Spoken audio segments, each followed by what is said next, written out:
पुणी ह्रास है सुना दर जदि आपण मैंने सुना किणा चाहते तेज आपण आसला बड़ खुशी खबर जहाँकि उभय 22 कैरेट और 24 कैरेट दाम रे सुना दर में ह्रास देखा मिली आम ओडिशा दर अर्थात भुवनेश्वर कटक दर में आसतु संपूर्ण अपडेट जाना ता पूर्व वीडियो को लाइक करूँ सब्सक्राइब करनथिले एबे सब्सक्राइब करी पाखर थिबा घंटी चिन्ह को दबाई दियंतु।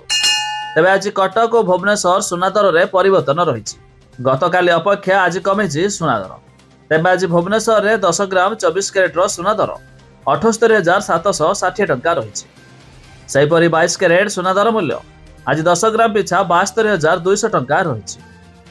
22 कैरेट सुना मूल्यर दाम 7220 टंका होता बेले 8 ग्राम पिछा 57,760 टंका रही। सेहीपरि कटक में सुना दर में परिवर्तन देखा मिली।